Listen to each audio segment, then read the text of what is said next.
l'Éternel, le Dieu des armées. Toi le Dieu puissant et suffisant. Toi le Dieu grand et redoutable. Toi le Dieu vivant et vrai. Nous te bénissons, nous te louons. Nous glorifions ton Saint-Nom. Nous glorifions ton grand, nous vantons ta mérite. Nous levons la main vers toi, Dieu éternel. Nous levons la main vers toi, Dieu du ciel. Reçois la gloire, Seigneur éternel. Reçois l'honneur, tendre Père. Reçois l'adoration de ton peuple. Nous sommes reconnaissants pour ta présence au milieu de nous. Nous sommes reconnaissants pour le culte de ce matin. Merci Seigneur pour ton souffle. Merci pour ta pluie. Moi éternel, Jésus. Je te présente le cœur des uns et des autres. Je te présente le cœur des uns et des autres. Je t'en supplie, tendre Père. Transforme un cœur ce matin. Transforme une vie ce matin. Guéris quelqu'un ce matin. Agis puissamment, roi des nations. Tu transformes les cœurs et les vies. Tu transformes les cœurs et les vies. À toi la gloire et l'honneur, Seigneur éternel. À toi la gloire et l'honneur, précieux Jésus. Au nom puissant de Jésus. J'aime ta présence, j'aime. Tu es mon roi. Amen. On acclame le Seigneur.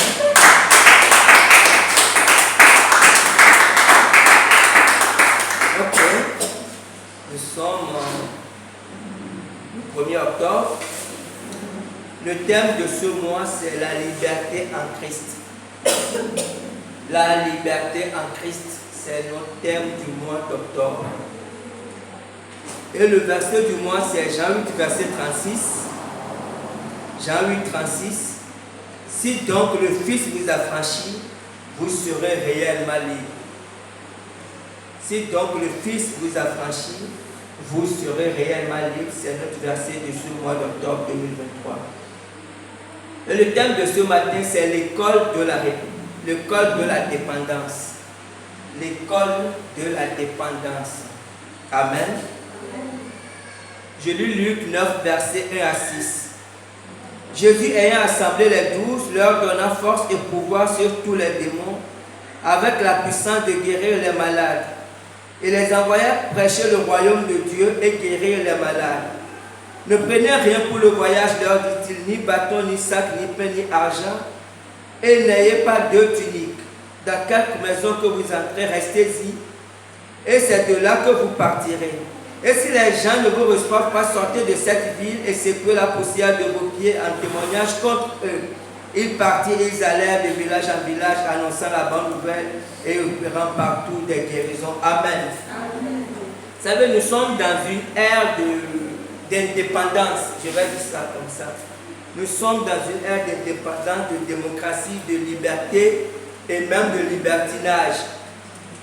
Donc, vous comprenez que dans une telle ère de liberté, de libertinage, parler de dépendance peut dérouter certaines personnes, peut même choquer parce que beaucoup de gens aspirent à la liberté.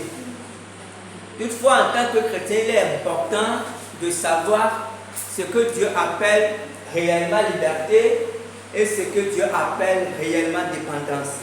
Sinon, on risque facilement de tomber dans le piège de l'ennemi en confondant tout. Amen. Amen. Grand 1, la rébellion contre Dieu. La rébellion contre Dieu.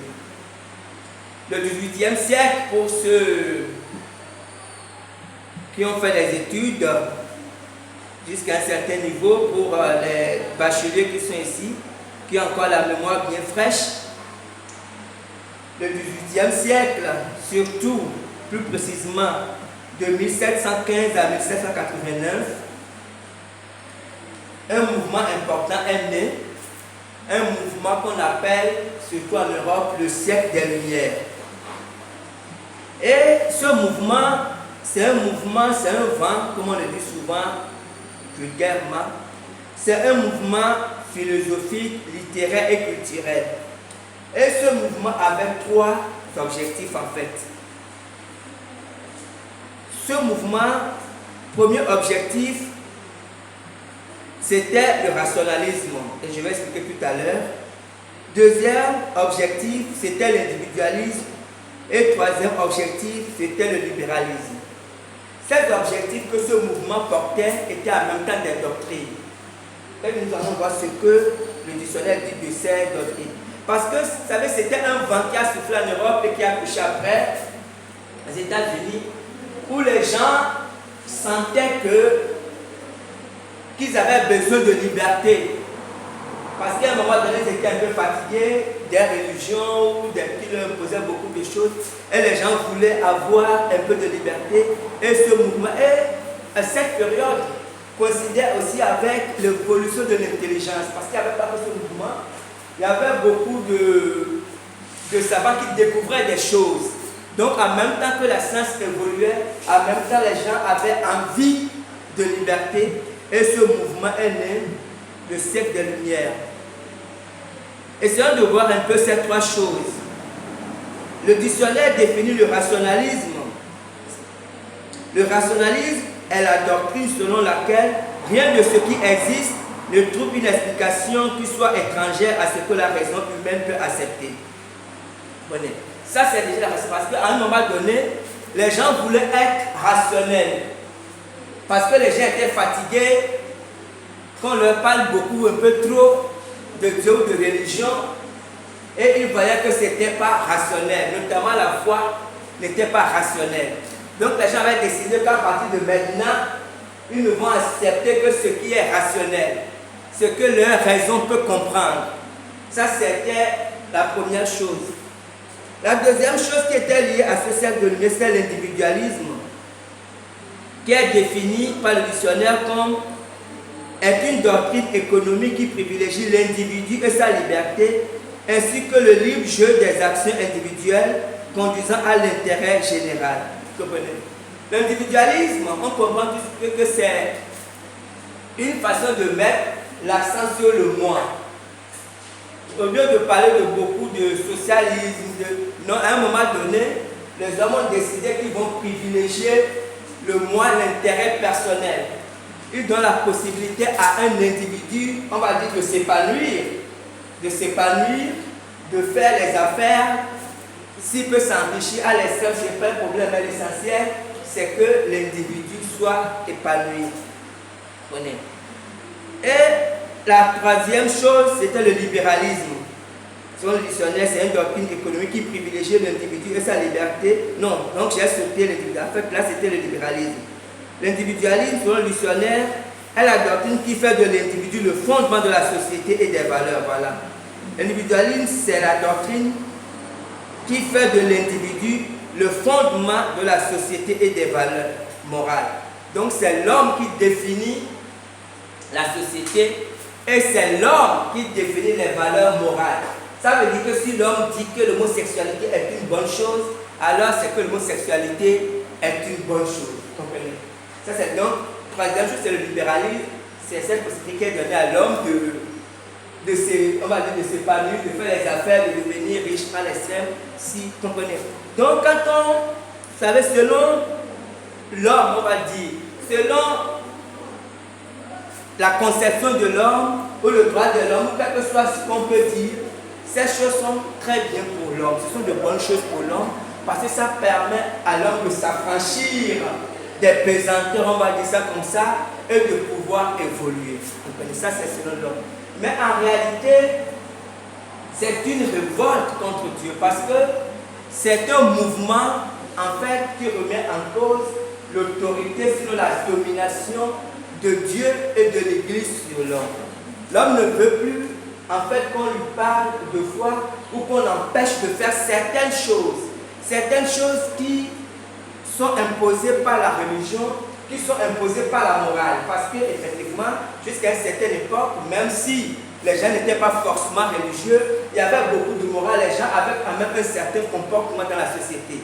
Et ils ont dit non, nous ne voulons plus de ça. Nous voulons que les gens soient libres de faire tout ce qu'ils veulent. Si les gens veulent aller se balader à la place, c'est leur liberté, laissez-les faire ce qu'ils veulent.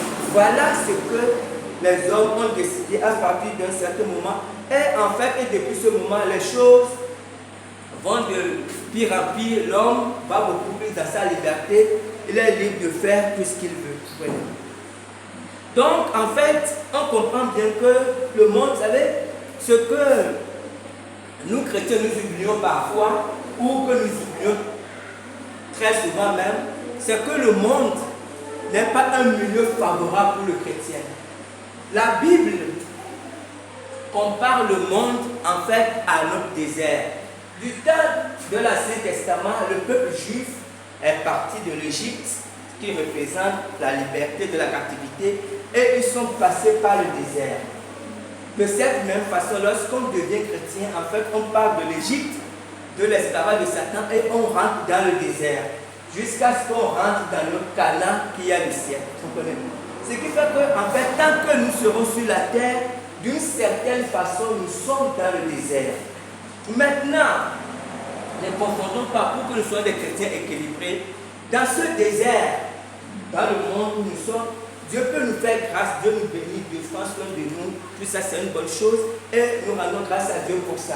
Mais en même temps, nous ne devons pas oublier que tant que nous serons sur la terre, en fait nous sommes dans le désert.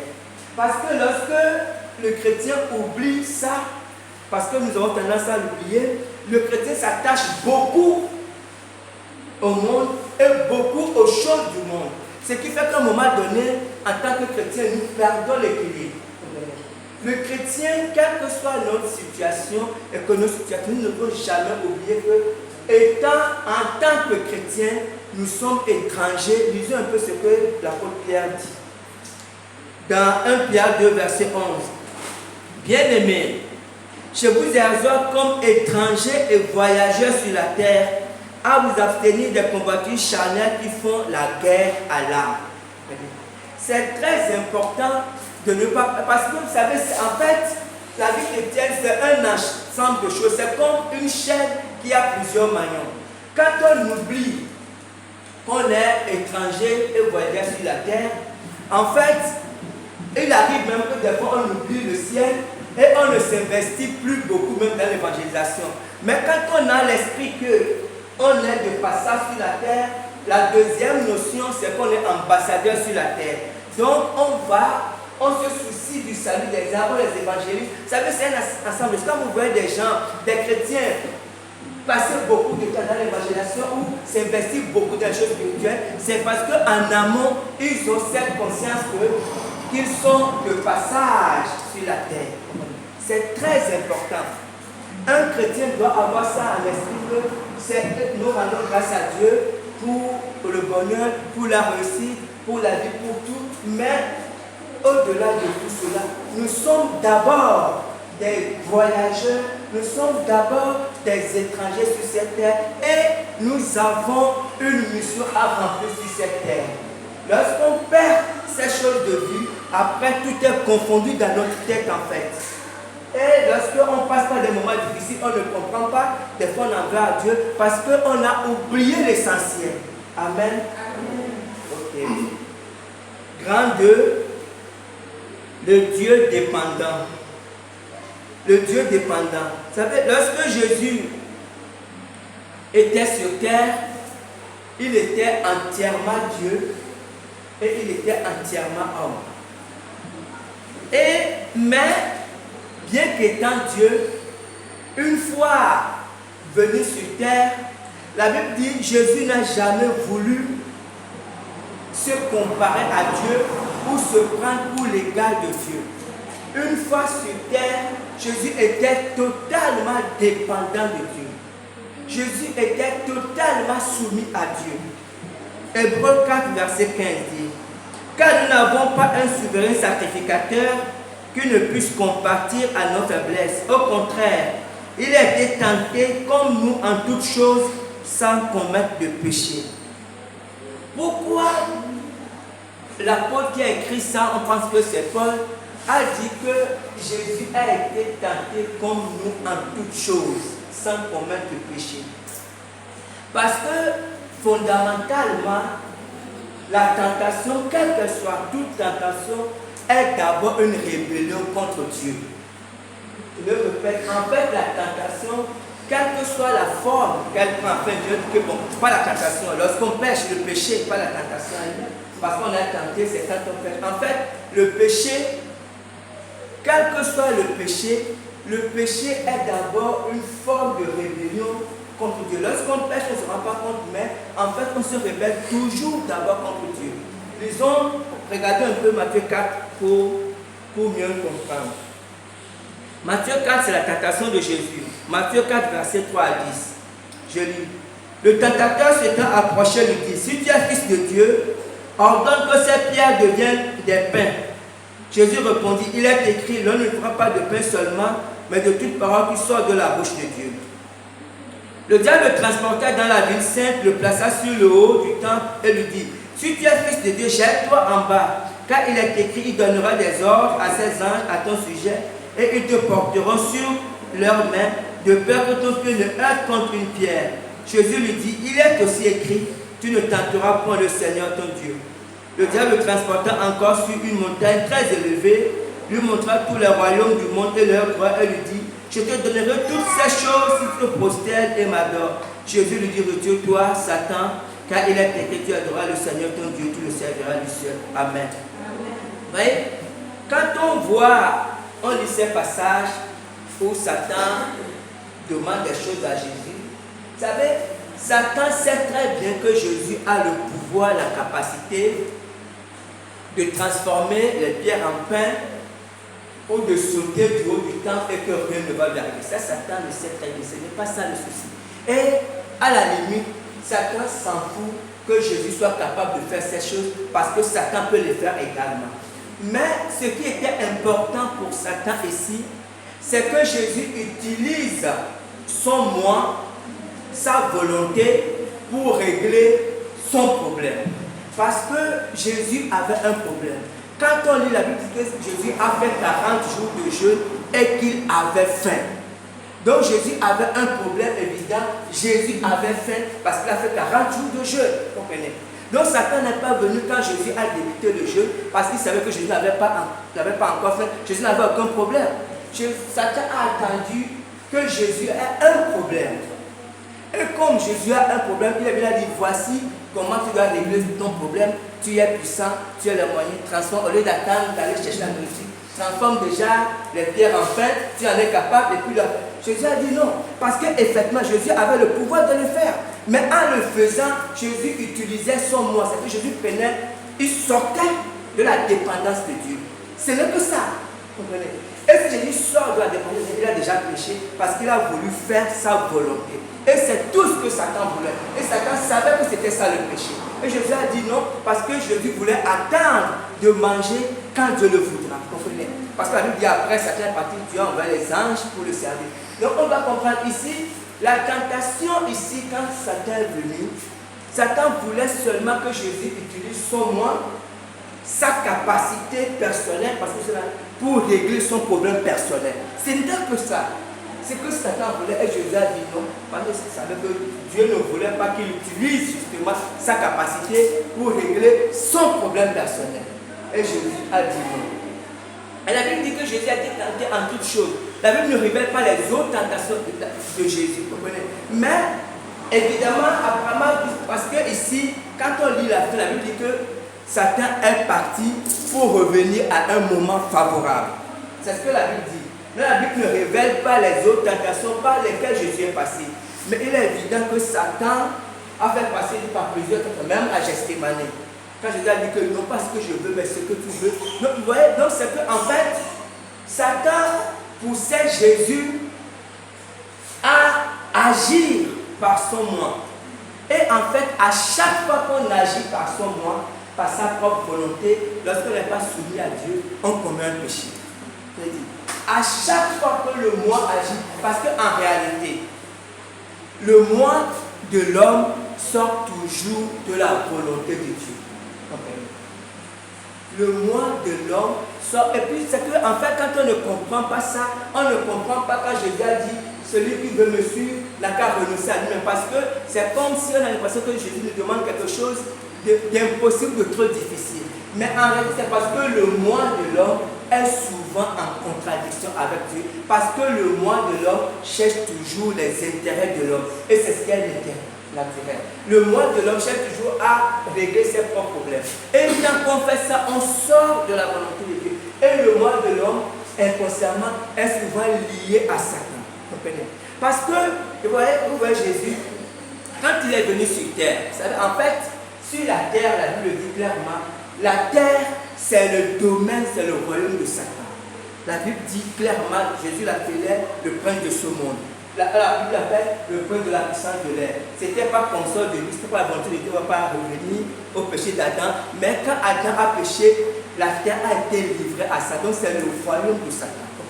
Ce qui fait qu'en fait, quand l'homme est sur la terre, et je parlais tout à l'heure de la rébellion, de l'indépendance, en fait, tout ce que l'homme fait, tout ce que l'homme pense être indépendant, mais en réalité, l'homme est totalement dépendant de Satan. Parce que sur la terre, l'homme ne peut pas être indépendant. Ce n'est pas possible. Ou l'homme est dépendant de Dieu, ou l'homme est dépendant de Satan à cause de l'esprit de l'homme. On comprend bien. Si l'homme était seulement chair, c'est comme les animaux. Les animaux n'ont pas d'esprit, les animaux sont libres. Mais l'homme a un esprit.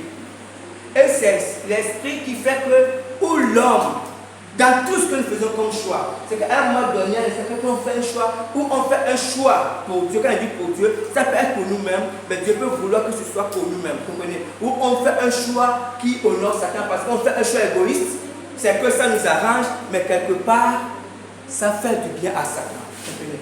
Donc ce qui fait que, en fait, lorsque les hommes cherchent l'indépendance, sans s'en rendre compte, en fait, ils se mettent beaucoup plus en fait, ils peuvent sortir de la dépendance de Dieu et ils rentrent sous la dépendance de Satan. En fait, c'est ce que Adam a fait de lui, ne savait pas. Elle, quand elle parlait avec Satan, elle quittait la dépendance de Dieu et elle entrait automatiquement. Et c'est la même chose que nous faisons souvent sans nous en rendre compte. Donc Satan, vous savez, la différence fondamentale de Dieu et de Satan, c'est que Dieu, il n'oblige pas, c'est lui qui a créé l'homme dans le livre à vie. Et Dieu veut que l'homme décide, choisisse d'être dépendant de lui. Alors que Satan n'a pas besoin, en fait, qu'on choisisse d'être dépendant de lui. Parce que lorsqu'on n'est pas dépendant de Dieu, on est automatiquement, en fait, c'est ça. Parce que la terre est sous la domination de Satan. C'est pour ça que quand Jésus est venu sur terre, Jésus ne pouvait pas être indépendant. Vous comprenez? Quand Jésus était au ciel, il était indépendant, il était Dieu. Mais une fois sur terre, il ne pouvait pas être indépendant. Si Jésus voulait être indépendant, automatiquement il se mettait sous la dépendance du Dieu de ce monde. C'est pour ça que lorsque Satan le poussait à agir par son moi, il a dit non. Lisons un texte. Jésus a dit quand on lit Jean 8, verset 29, c'est Jésus qui parle. Celui qui m'a envoyé avec moi, il ne m'a pas laissé seul parce que je fais toujours ce qui lui est agréable. Tu vas relire. Celui qui m'a envoyé avec moi, il ne m'a pas laissé seul parce que je fais toujours ce qui lui est agréable. Jésus a dit qu'il fait toujours. Jésus était Dieu. Jésus était hyper intelligent. Jésus avait toutes les compétences qu'il faut. Jésus pouvait choisir de faire des choses et on sait qu'il aurait fait de bons choix. Vous comprenez? Et pourtant Jésus a dit qu'il fait toujours ce qui est agréable à son Père.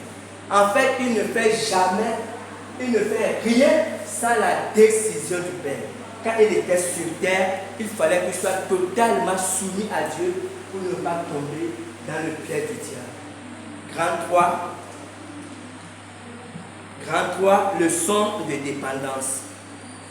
Leçon de dépendance. Dimanche dernier, nous avons dit entre autres que lorsque Jésus était sur terre, il avait effectivement cette mission d'aller à la croix, c'est vrai, mais que Jésus aussi avait la mission de former ses disciples. Et souvent, parce que c'est une mission, c'est que quand on lit l'évangile, les évangiles, on va dire, on ne se rend pas compte, Mais en fait, Jésus a passé son temps à former ses disciples, à leur apprendre plusieurs leçons. Et ce matin, nous allons voir quelques leçons que Jésus donnait à ses disciples. Ça avait l'air, mais Jésus formait ses disciples à certaines choses difficiles, peut-être que nous n'aimons pas trop aujourd'hui. Nous allons voir juste 3 exemples et nous allons terminer avec ça. Premier exemple, lisons Luc 9, verset 1 à 6, c'est notre verset de base, je crois, bariquement. Jésus ayant assemblé les 12, leur donna force et pouvoir sur tous les démons, avec la puissance de guérir les malades. Il les envoya prêcher le royaume de Dieu et guérir les malades. Ne prenez rien pour le voyage, leur dit-il, ni bâton, ni sac, ni pain, ni argent, et n'ayez pas de tunique. Dans quelques maisons que vous entrez, restez-y, et c'est de là que vous partirez. Et si les gens ne vous reçoivent pas, sortez de cette ville et secouez la poussière de vos pieds, en témoignage contre eux. Ils partirent et ils allèrent de village en village, annonçant la bonne nouvelle et opérant partout des guérisons. Amen. Voilà ce qui s'est passé. Mais dans ce texte, le verset le plus important, c'est le verset 3. Ne prenez rien pour le voyage, dit-il, ni bâton, ni sac, ni pain, ni argent, et n'ayez pas de tunique. Vous voyez, ici, Jésus a envoyé les 12 en mission. En mission d'évangélisation. Et la Bible dit bien que c'est un voyage. Nous savons qu'à cette époque, il n'y avait pas de voiture. Ceux qui avaient les moyens avaient les annexes, des choses comme ça. Mais la plupart se déplaçaient à pied. Okay? Et Jésus les a envoyés en voyage. On ne sait pas, peut-être que c'est une journée, peut-être que c'est 2 jours. La Bible ne dit pas le temps qu'ils ont mis. Mais la Bible dit qu'ils allaient de village en village. Okay. Mais Jésus leur dit, mais pour le voyage, vous ne prenez rien. Ni argent, ni sac, ni même bâton. Parce que le bâton, là, vous avez fatigué, vous avez dit non, même pas de bâton et même pas de tenue. C'est que quand vous partez, si c'est comme vous venez, dit bon, la tenue que vous avez là, c'est que vous partez comme ça, sans rien entre les mains, vous partez en voyage. Parmi nous aujourd'hui, qui peut accepter cette condition? Mais voilà comment ils sont partis. Mais pourquoi Jésus leur a imposé cette condition? Parce que Jésus voulait qu'ils soient totalement dépendants de lui. Parce que s'ils avaient peut-être de l'argent sur eux, ils pouvaient se dire que si on a faim, on peut quand même acheter du pain, on peut quand même acheter de l'eau. Jésus voulait qu'ils soient totalement, entièrement, c'est qu'ils n'avaient aucun atout, ils n'avaient rien sur qui pouvaient s'appuyer. Ils ne pouvaient même pas, s'ils étaient fatigués, avoir un bateau pour qu'il en a tout marché, appuyer rien. Il fallait qu'ils soient totalement dépendants de lui. Et la Bible dit qu'ils sont partis, effectivement, et qu'ils ont fait quoi? Ils sont partis de village en village, et ils ont fait des choses, comprenez? Et ils ont fait des choses, pourquoi? Parce qu'ils sont partis comme Jésus, en s'appuyant sur Jésus, avec la force que Dieu leur a donnée. Vous savez, c'est les mêmes leçons que Dieu nous a. Vous savez, le Saint-Esprit ne nous apprend pas en fait autre chose. C'est ce que nous ne comprenons pas. Dieu nous fait passer par les mêmes chemins, mais d'autres façons. Dieu nous fait passer par les mêmes chemins. Quand il arrive un jour que tu n'as plus rien dans ta maison, en fait, Dieu te fait passer par la même leçon, mais adaptée à ton contexte, tout simplement. Ce sont les mêmes leçons. C'est le contexte qui change. Mais Jésus ne change pas de leçon. Parce que la dépendance à Dieu est un fondement important pour réussir la vie chrétienne. Tant qu'on n'apprend pas à être dépendant de Dieu, on aura toujours des problèmes. On continue, ça c'est la première leçon. On continue, on va en voir 3 ce matin. Amen. La deuxième leçon, c'est la multiplication des pains. Deuxième leçon, c'est la multiplication des pains. Luc 9, toujours verset 12 à 17. Comme le jour commençait à baisser, les 12 s'approchèrent et lui dirent, renvoie la foule afin qu'elle aille dans les villages et dans les campagnes des environs pour se loger et pour trouver des vivres, car nous sommes ici dans un lieu désert. Jésus leur dit, donnez-leur vous-même à manger. Mais Mais il répondit, nous n'avons que 5 pains et 2 poissons, à moins que nous n'allions nous-mêmes acheter des vivres pour tout ce peuple. Or, il y avait environ 5000 hommes. Jésus dit à ses disciples, faites-les asseoir par rangée de 50. Et ils firent ainsi.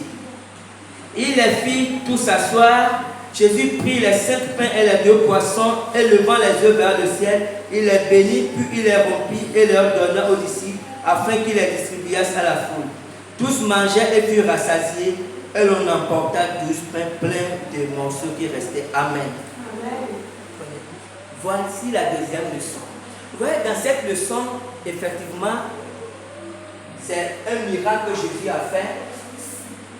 Mais le verset le plus important, c'est le verset 13. Jésus leur dit, donnez-leur vous-même à manger. Mais ils répondirent, nous n'avons que 5 pains et 2 poissons, à moins que nous n'allions nous-mêmes acheter des vivres pour tout ce peuple. Vous voyez, ici, Jésus voulait que les disciples nourrissent ce peuple. Et les disciples ont bien répondu, ils ont dit, mais nous n'avons que 5 pains et 2 poissons. Et c'est la même réponse, ou sinon c'est le même réflexe que nous avons. Parce que lorsque, même concernant l'église, par exemple, si Dieu nous dit de construire une maison, de faire quelque chose, nous pensons à ce que nous avons. Nous avons dit, mais quand tu penses automatiquement, tu penses à ta poche, tu penses à ton compte bancaire, et tu te dis, mais voici ce que j'ai. Vous comprenez? Parce qu'on fait tout de suite référence à ce que nous avons. Et c'est là que Jésus voulait dire, non, justement, vous ne devez pas faire référence à ce que vous avez. Vous devez faire référence à la capacité de Dieu de vous donner au-delà de ce que vous avez.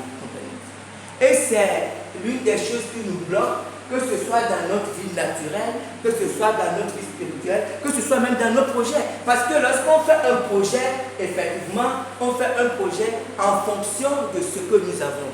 Ne confondons pas les choses. Jésus a dit qui parmi vous, lorsqu'il veut construire, il veut bâtir, ne s'assoit pas pour faire des calculs. Effectivement, il n'est pas mauvais de faire des calculs. Comprenez?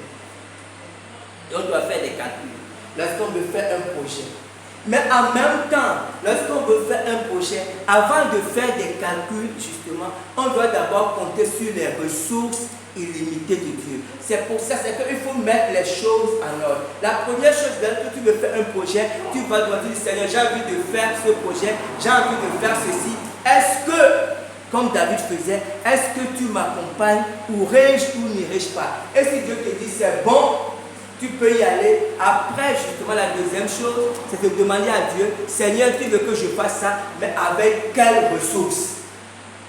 Parce que, vous savez, effectivement, Dieu nous donne des ressources, des moyens qui nous permettent de prendre sur nos familles, de faire des choses. Mais lorsque Dieu nous envoie, ou même dans la vie de tous les jours, Dieu ne compte pas que sur nos ressources. Dieu peut nous donner au-delà de nos ressources. Dieu veut que nous puissions avoir au-delà de nos ressources. Mais pour pouvoir avoir de nos ressources, il faut que nous apprenions à dépendre de Dieu et non de nos ressources. Imagine, je donne un exemple très simple. Imagine que tu as 10 000 dans ta poche, et que tu as 10 000 et c'est tout ce que tu as. En partant de chez toi à la maison, tu as mis tes 10 000, tu as mis tes 10 000 dans ta poche, et puis tu as venu à l'église. Et puis à un moment donné, quelque chose te dit, tu sais que c'est Dieu, et dit de déposer ces 10 000 là à l'offrande. Là, c'est compliqué. Parce que tu sais que tu n'as que ces 10 000. Et tu fais ton tu sais que quand tu vas partir chez toi, après tu vas t'acheter à nourriture aux enfants, et Dieu te dit, tu as dit Seigneur, là c'est petit du Seigneur, là tu as menti. Là c'est très compliqué. Pourquoi? Parce qu'à la base, on compte sur nos 10 000 et non sur les ressources de Dieu. Vous comprenez? C'est pourquoi je dis c'est une leçon, ce n'est pas des choses qui viennent. Même les disciples, vous avez vu que même pour les disciples c'était compliqué. Ils ont dit non Seigneur, tu nous dis de nourrir ceux qu'on va les nourrir comment? Mais voici ce que nous avons. Et c'est la même chose. Parce qu'il faut du temps pour acquérir cela. C'est une leçon importante de la vie chrétienne. Mais si on apprend, mais si on dépend de Dieu, quand je te dis donne, tu cours même, tu donnes la vie. Parce que tu sais que là, en donnant ça, ça veut dire que quand tu vas rentrer chez toi, tu auras des ressources inépuisables de Dieu. Mais ce n'est que ceux qui comprennent ça qui agissent de la sorte. Si tu as 50 000, Dieu te dit va donner 50 000 à ton voisin, tu vas courir pour lui donner ça parce que tu sais que au contraire, c'est quand Dieu ne dit rien, que tu dois te jeter. Tu dis mais Seigneur, pourquoi tu ne me dis pas de donner? Parce que tu sais que si Dieu te dit de donner, c'est qu'il veut t'ouvrir une porte importante. En fait, c'est ce que Dieu fait. Quand il ne te dit rien, garde tranquillement ton argent parce que ça, c'est avec ça que tu dois vivre. Mais quand Dieu te parle, c'est qu'il veut ouvrir une porte importante en fait. Mais si tu n'apprends pas à dépendre de Dieu, tu vas passer à côté de ta bénédiction parce que tu n'auras pas, tu ne seras, à toi tu ne vas pas agir. Parce que tu vas dire non, non, quand je vais donner l'argent à la place, je vais vivre comment? Donc c'est une leçon importante. En fait, lorsqu'on devient chrétien, quelles que soient nos ressources, quelles que soient nos ressources, Dieu ne veut pas qu'on compte sur ses ressources. C'est pour ça que Jésus a dit au jeune homme, la Bible dit que ce jeune homme était très riche. Jésus lui a dit, si tu veux me suivre, alors va, vends tout ce que tu possèdes et viens sur moi. Et la Bible dit que le jeune homme est parti, il a dit, ah Seigneur, là tu as menti. Ça c'est compliqué parce que ce jeune homme n'avait pas appris à compter, à dépendre de Dieu. Il dépendait encore de ses ressources et s'il donnait ses ressources, il savait que là, il n'aura plus rien. Amen. Amen. Nous allons terminer par la troisième leçon et nous allons terminer le culte de ce matin. Amen. Troisième passage que nous allons lire, en fait, c'est la suite de ce qui s'est passé, mais c'est dans un autre, mais c'est dans Marc. Lisons Marc 6, versets 44 à 51.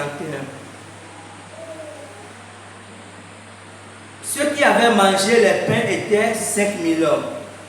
Aussitôt après, il obligea ses disciples à monter dans la barque et à passer avant lui de l'autre côté vers Bethsaïda, pendant que lui-même renverrait la foule. Quand il l'eut renvoyé, il s'en alla sur la montagne pour prier. Le soir étant venu, la barque était au milieu de la mer et Jésus était seul à terre. Il vit qu'ils avaient beaucoup de peine à ramer, car le vent leur était contraire. À la 4e veille de la nuit, environ, il alla vers eux marchant sur la mer, et il voulait les dépasser. Quand il le vit marcher sur la mer, il crut que c'était un fantôme et il poussait des cris, car ils le voyaient tous, et ils étaient troublés. Aussitôt Jésus leur parlait et leur dit, rassurez-vous, c'est moi, n'ayez pas peur. Puis il monta vers eux dans la barque, et le vent cessa. Ils furent à eux-mêmes tous pétriers et remplis d'étonnement. Amen. Verset 48, il vit qu'ils avaient beaucoup de peine à ramer, car le vent leur était contraire. Amen. Vous savez, la troisième leçon avec laquelle que je vis, parce que vous savez, en fait, ce sont des choses qui se sont enchaînées. On ne sait pas sur combien de jours, mais Jésus a appris plusieurs leçons de dépendance à ses disciples. Il a commencé par l'histoire et les a envoyés évangéliser. Et après ça, il a multiplié le pain. Et après ça, il a enchaîné par cette troisième leçon. Tous des leçons de dépendance.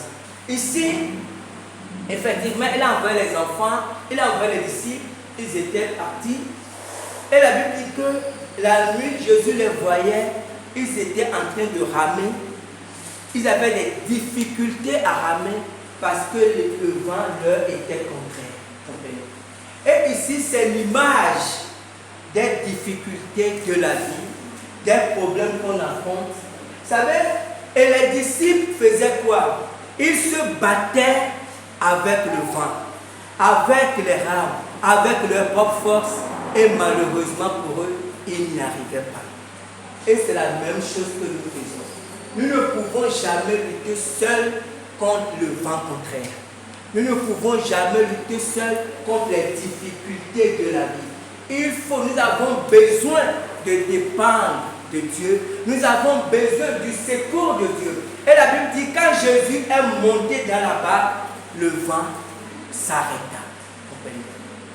C'est très important que lorsqu'il y a des difficultés, lorsque le vent nous est contraire, parce qu'il viendra un moment où le le vent sera forcément contraire. C'est le cycle de la vie. Il y aura des bons moments, mais il y aura aussi forcément des mauvais moments. Comprenez? Il y aura des moments où le vent sera, nous aurons le vent en poupe parce que le vent sera derrière nous et nous irons très vite, mais il y aura des moments où le vent nous sera forcément contraire. Mais lorsque le vent nous sera contraire, ça ne sert à rien de vouloir combattre le vent avec la force de nos bras.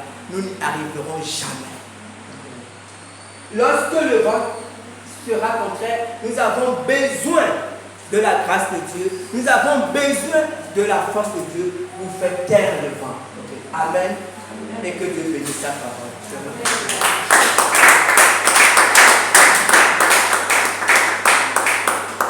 D'après